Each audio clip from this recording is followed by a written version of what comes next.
Hey there, awesome folks. This is Mentor Shelley, wanting to make sure that you are a better version of yourself professionally as you work to achieve your dream career. And of course, as you're coming in, as you're watching this video, make sure you like, share, and subscribe to the YouTube channel, which is youtube.com/Mentor Shelley. I know people hear this all the time when it comes to working and looking for a job. The first question people ask you is, do you have a resume? Yes.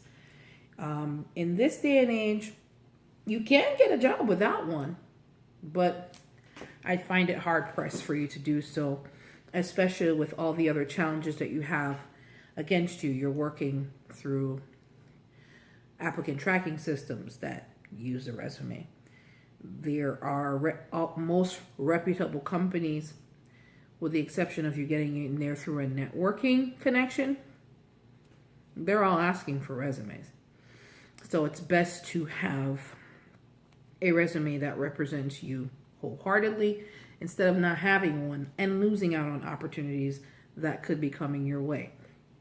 There are 6 elements to a resume that is absolutely necessary. I've done resumes for long before I got my human resources degree. I've been doing resumes for over 20 years. What I want to tell you is this: the evolution of the resume has been changed, rearranged, and rearranged all over again. What used to be on resumes 20 years ago is not what's on resumes now. The information on resumes may have stayed the same, or to some degree, it may not. It depends on what field of study you're going in. It all depends on if you're just starting out in your career or you're giving a professional showcase, if you're looking to go the entrepreneurial route so people can know what you have capabilities of doing before they sign contracts with you. Yeah, that's some sort of a resume, like a professional portfolio of some kind. Or if you're mid-career and you're making changes, there's also resume types for that. As well as if you're seasonal in your field, there's also different types of resumes for that. But all of those resumes should have the 6 elements included. We're actually going to talk about 2 in this video. And what I'm actually working on behind the scenes is a mini audio/video course to talk about the 6 elements in detail and what you need to have involved depending on what level in your career that you are. I'm working on a video course that you'll be able to sign up with. I'll have the sign up at the bottom of this video as well. But we're going to talk about 2 elements. About 20 years ago, you could use the object. This is 2 things that we're going to talk about in this video. Thing number 1, there are things that you could use in your resume 20 years ago that's kind of obsolete now. One of those things is, your career objective. Keep in mind how this looks to an employer. Your career objective doesn't necessarily mean a hill of beans to them. What they want to know is, what are your qualifications? What have you accomplished? And the specific skills that you have that can accomplish goals for them. So instead of using the word career objective or the objective like what used to be used back in the 90s, you want to put a summary right smack at the top of your resume, summary of qualifications, accomplishments, the type of experience and specific skills, qualifications that tailor to the job that you're applying for. That way, if you're applying for a medical assistance position, for example, I'm just use that as an example. You want to make sure they know that you can administer an injection, you can administer meds, that you can handle X number of patients at a time. Those are skills that are going to be important to that specific position. And anyone looking at that resume is going to need to know that up front.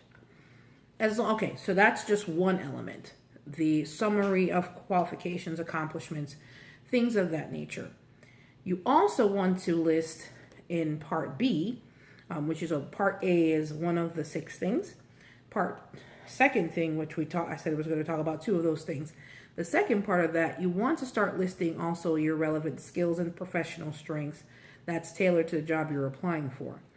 You don't want to tell somebody you know how to fold clothes when you're working in an industrial site. The skills have to be relevant to the job that you're applying for. If you have experience in 2 different areas of industries, you need to have 2 separate resumes.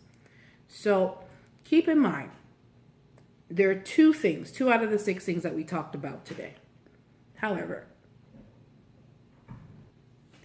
as well as making sure that you have the relevant skills listed on the resume.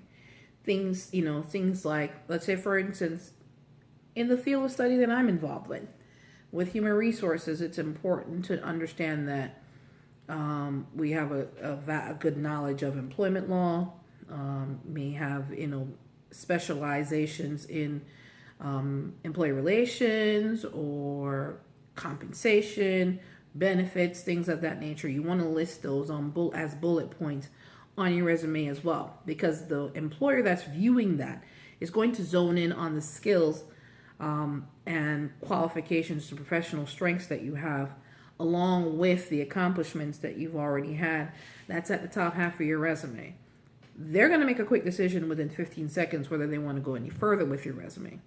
So it's important to have those 2 pieces on there. And of course, in the course that I'm working on behind the scenes, is not done yet, we're going to be going through all 6 elements of the resume that they are using in 2018.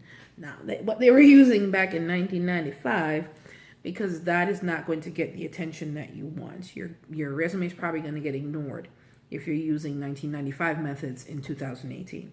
So, of course, if you find the information in this video helpful, you can definitely like, share, and subscribe to the YouTube channel or the IGTV channel, or on Facebook or wherever you're viewing this video. And of course, this is MentorShelly.com, wanting to make sure that you are a better version of yourself professionally while you're working to live your dream career. Take care, guys, and you have a good one.